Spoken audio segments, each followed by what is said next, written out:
मैंने लहसुन वाले खेत को कल्टीवेट करना स्टार्ट किया है, क्योंकि थोड़ी इसमें ज़्यादा धूप लगानी है, क्योंकि लहसुन वाले खेतों में थोड़ी उबलने की रूट वॉट की ज़्यादा दिक्कत आती है। बस चेक करो, ये लगता तो भाई बढ़िया है देखने में। क्या इरादा है आप लोगों का? और मैं सुबह सुबह आया हूँ अपने खेत की तरफ अपनी मूंग की कंडीशन चेक करने के लिए। जो वैरायटी आप सामने देख पा रहे हो MH1142 है और बहुत ही बढ़िया लगी हुई है। ये आप देख सकते हो। अपन थोड़े से लेट हैं but we will try to bind up till the date, और ये जल्दी ही मूंग में फलियाँ आ जाएंगी। और अब अपन इसको ज़्यादा लेट नहीं करेंगे। येलो मोज़ेक वगैरह कहीं भी नहीं दिख रहा है, पूरा खेत बहुत बढ़िया लगा हुआ है। और आज अपने पास काफ़ी सारे काम हैं और अपने लिए जल्दी से जल्दी अपने सारे खेत तैयार करने हैं। अभी भी अपनी गेहूं की तुलाई चल ही रही है भाई। कल मैं गेहूं की तुलाई के लिए ट्रैक्टर लेके गया था। गेहूं की तुलाई इस बार बहुत ज़्यादा लेट हो गई है, पर जब से भाई साहब इस साइलो वाला सिस्टम आया है ना, मज़ा आ रहा है भाई। अभी तक मैं निंदा कर रहा था कि भाई MP की गवर्नमेंट क्या कर रही है, बहुत बुरा सिस्टम है, ऐसा नहीं करना चाहिए। लेकिन जो ये साइलो वाला सिस्टम है ना, सच कह रहा हूँ, कल मैं वहाँ पर गया था, मज़ा आ गया। मैं वहाँ पर गया था, घर से निकला था 3:30 बजे, 4:30 पे वहाँ पे पहुँच गया था। 40 मिनट में मैंने 2 ट्रॉली तुलवाई और मैं वहाँ से फ्री हो गया और मैं 40 मिनट बाद घर की तरफ निकल आया था। तो ये सिस्टम बहुत अच्छा है भाई। तो मूंग की कंडीशन आप चेक करो, बहुत ही ज़्यादा इंसेन हो रही है। और MH1142 बढ़िया वैरायटी है भाई। नेक्स्ट ईयर भी अपन इसको लगाएंगे। और इसके साथ साथ अपन ने बंसी गोल्ड भी लगा रखी है, जो कि इससे थोड़ी सी कमज़ोर है। और डबल तलवार भी लगा रखी है। थोड़े से आगे मैं वो भी आपको दिखाता हूँ कि डबल तलवार का कैसा क्या परफॉर्मेंस है। बाकी फलियाँ वगैरह भी आप देख सकते हो। बहुत जल्दी ये मूंग हार्वेस्ट के लिए रेडी हो जाएगी। और अपन ने इसकी काफ़ी ज़्यादा लेट बुआई की थी, लेकिन फिर भी इसने बहुत जल्दी बाइंड अप कर लिया है। सब्जी भाजी अपन ने सारी की सारी ख़त्म कर दी है। और मेरे हिसाब से मेरी ज़िंदगी की बहुत बड़ी गलती रही है सब्जी भाजी में अपना टाइम बर्बाद करना। तो मतलब मैं प्रैक्टिकल टाइप का बंदा हूँ। मैंने बहुत सारी चीज़ें सोशल मीडिया पे देखी कि भाई सब लोग क्या कर रहे हैं। कोई कह रहा साला कि मैं 20 लाख कमा रहा हूँ, कोई कह रहा 50 लाख कमा रहा हूँ, कोई 12 एकड़ से 1 करोड़ कमाने की बात कर रहा है। तो मैंने सोचा कि चलो 2-3 एकड़ में ट्राई करते हैं कि कैसे ये लोग कमाते हैं। तो भाई साहब सब्जी में प्रॉफिट तो है, लेकिन इसमें रिस्क भी बहुत ज़्यादा है। तो अपन बड़ी मुश्किल से उससे जो इन्वेस्टमेंट अपन ने की थी वो निकाल पाए हैं। इन्वेस्टमेंट जैसे ही निकली भाई साहब, मैंने उस पर मल्चा चलवा दिया कि इसको ख़त्म करो और अब इस चक्कर में बिल्कुल नहीं पड़ना, क्योंकि बहुत ज़्यादा परेशान हो जाते हैं, बहुत ज़्यादा मेहनत लगती है, टाइम बर्बाद होता है। मंडी के रोज़ रोज़ चक्कर काटने पड़ते हैं। मंडी जब अपन एक दिन गेहूँ लेके जाते हैं तो कितने परेशान हो जाते हैं। अगर अपन वहाँ पर रोज़ रोज़ सब्जी लेके जाएंगे तो जस्ट इमेजिन कि अपन कितने ज़्यादा परेशान होने वाले हैं। और ये जो आप सामने देख पा रहे हो, ये है अपनी डबल तलवार। उस तरफ MH1142 थी, डबल तलवार भी आप देखो। खेत पूरा पैक हो चुका है, ये देखो। तो ये जो लाइन दिख रही है, इसके इस तरफ MH1142 है, इस तरफ डबल तलवार है। तो MH1142 की कुछ इस टाइप की कंडीशन है और डबल तलवार की कुछ इस टाइप की कंडीशन है। दोनों भाई एक दूसरे को टक्कर दे रही हैं, मज़ेदार। अब फिलहाल अपन शिफ्ट चेंज करवा रहे हैं। इधर से मोटर उठा के उस कोने में ले जा रहे हैं। ये रहे पाइप। तो वहाँ पे पानी की सख्त ज़रूरत है, क्योंकि वहाँ पे फ्लावरिंग स्टेज चल रही है और फ्लावरिंग स्टेज पे नमी ज़मीन के अंदर पर्याप्त रहनी चाहिए। इसके पीछे कारण ये है कि जितनी ज़मीन के अंदर नमी रहेगी, पौधा उतने ज़्यादा फूलों का फल बनाएगा। जैसे मान के चलो ये जामुन का पौधा है, इसके नीचे मान के चलो 200 लीटर पानी है, तो वो 200 लीटर पानी काउंट करेगा और उसी हिसाब से फल बचाएगा कि 200 लीटर पानी में इतने फल बन जाएंगे। अगर आप उसको डेली पानी दोगे तो वो सोचेगा यार पानी तो पर्याप्त है, जितने ज़्यादा से ज़्यादा फल हैं उतनों को फूल से फल में कन्वर्ट कर दो। तो अगर पानी कम रहेगा तो कम से कम फूल कन्वर्ट होंगे। तो फूल के टाइम पर नमी पर्याप्त रहनी चाहिए, मतलब लड्डू सा बनता रहना चाहिए। अकेला बंदा था तो मैंने कहा चलो मैं तुम्हारी मदद करवा देता हूँ। तो अभी अपन ने ये पाइप निकाले हैं, नोज़ल निकाले हैं। अब इनको शिफ्ट करते हैं। मैं सोच रहा हूँ कि अपन इन सारे पाइपों को एक ही बार में ले जाएंगे। चलो देखते हैं ले जा पाते हैं या नहीं। लेकिन भाई साहब कुछ फसलें ऐसी भी रहती हैं जिनको ज़्यादा पानी मिलने से वो घमंड में आ जाती हैं और फसलों को ड्रॉप कर देती हैं। जैसे चने की फसल है, मसूर की फसल है, बटरी की फसल है। तो ये ऐसी फसलें हैं जो कि स्ट्रेस के अंदर अच्छा काम करती हैं। इनके अंदर फ्लावर आता है, अगर आप उस टाइम पे पानी दे देते हो तो वो फ्लावरिंग छोड़ के ग्रोथ पे फोकस करना शुरू कर देती हैं। इनसे बोला कि आधे आधे कर लेते हैं, 2 बार में ले चलेंगे। एक बार में बहुत ज़्यादा हो रहा है और ये पुराने पाइप हैं जो कि बहुत ज़्यादा हैवी रहते हैं। नए वाले इस टाइप के होते तो अपन ले भी जाते। ये लाइट वेट है, ये बहुत ज़्यादा हैवी है, तो मैंने कहा आधे आधे कर लो वरना और कोई काम के ना बचे।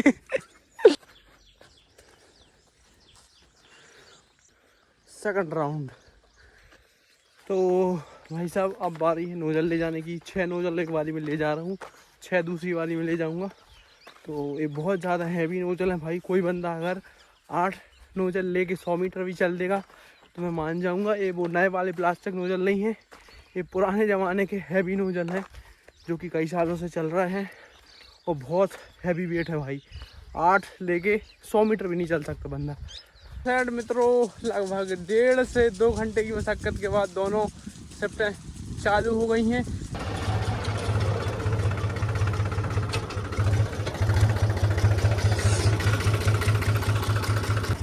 वेलकम बैक, आप सभी का स्वागत है एक और नए ब्लॉग में। फिलहाल अपन जा रहे हैं भाई साहब वेल्डिंग करवाने के लिए। ये जो पीछे टंकी फंसी है भाई, थोड़ी सी वेल्डिंग टूट गई है, तो फटाफट से चलते हैं वेल्डिंग करवा के आते हैं। मैं दिखा भी देता हूँ, ये जो एल बना है यहाँ पे, इस तरफ का एल टूट गया है, तो उस पर अपन वेल्डिंग करवाने के लिए जा रहा है। साथ साथ में जो कल्टीवेटर के पंजे हैं वो भी अपन ने पचने के लिए डाल दिए थे, तो वो भी वहाँ से उठा के लाएंगे और इसमें डीजल भी डलवा के लाएंगे।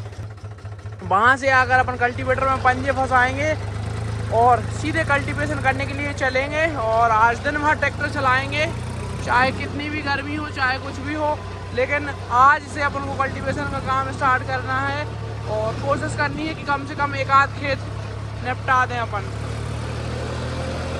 क्योंकि खेतों में धूप लगनी ज़रूरी है। अपन खेत को 2 बार कल्टीवेट करेंगे, एक बार हॉरिजॉन्टली, एक बार वर्टिकली, ताकि खेत अच्छे तरीके से सूख जाए।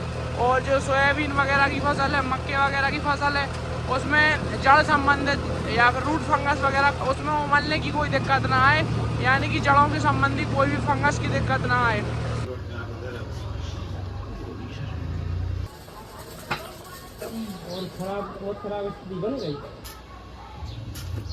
तो पंजे अपन को मिल गए हैं, अब फटाफट से जाकर इनको कसना वहाँ से और बाकी पहले डीजल डलवा लेते हैं इसमें।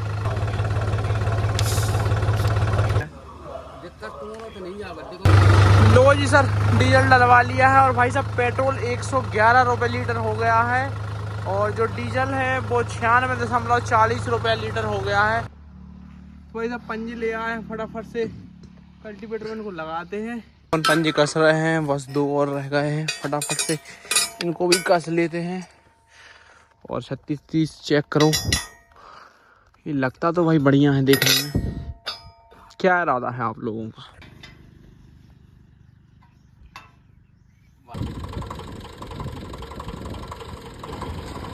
तो भाई साहब कल्टीवेटर को पूरा टिप टॉप बना दिया है और अपन ने आज सुबह ट्रैक्टर भी धो लिया था, बढ़िया अच्छा लग रहा है भाई। कल्टीवेटर फंसाते हैं और निकलते हैं। फिलहाल 10:30 बज गए हैं, गर्मी बहुत ज़्यादा है, लेकिन अपन 12-1 बजे तक चलाएंगे और फिर वापस आ जाएंगे। फिर शाम को चलेंगे 4 बजे से फिर चलाएंगे रात के 7-8 बजे तक।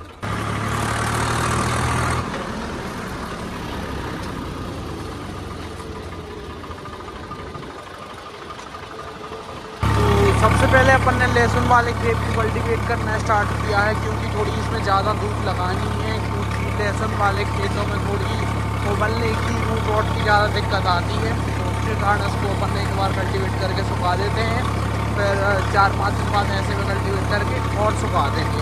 बढ़िया तरीके से ड्राई हो जाएगा तो सारी की सारी फंगस इंसेक्ट खत्म हो जाएंगे। फिर जाके अपन अगर पानी गिर जाएगा तो फिर रोटावेटर नहीं चलाना पड़ेगा, अगर पानी नहीं गिरेगा तो रोटावेटर और चलाना पड़ेगा, फिर जाके अपना खेत बुआई तैयार हो जाएगा।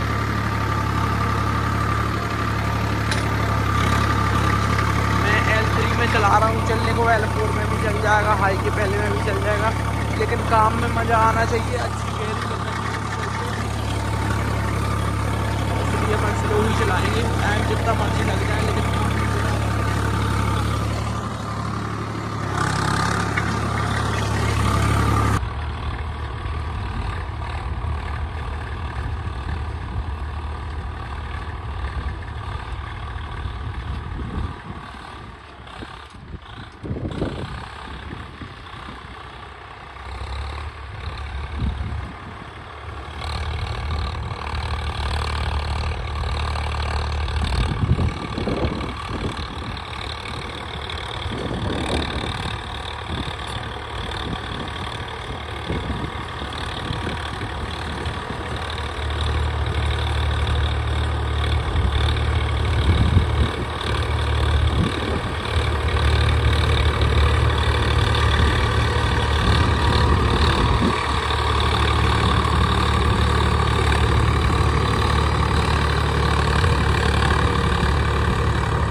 जब भाई साहब पहली बार में इतना बढ़िया काम कर रहा है तो सोच के देखो, जब हम इसको खेत को दूसरी बार कल्टीवेट करेंगे पूरी ज़मीन खुल जाएगी भाई साहब 1-1.5 फीट, मज़ा आ जाएगा। भाई साहब काम निपटा के निकल चुके घर की तरफ, 1 बज गए हैं भाई, बहुत आसान नहीं मिल रहा है गिने चुने पौधों में, पर कोई ना, बहुत अच्छा प्लॉट लगा हुआ है। ये तरबूज की जगह है जहाँ पर ने तरबूज लगाया था, इसको कल्टीवेट कर रहा है। Let's pick up some stones.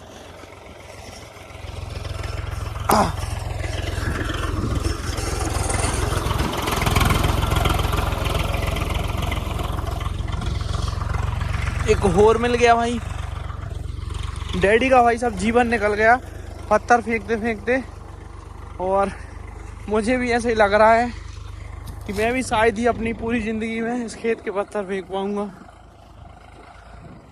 जितनी बार कल्टीवेट, जितनी बार प्लाऊ करो, पता नहीं कहाँ से निकल आते हैं।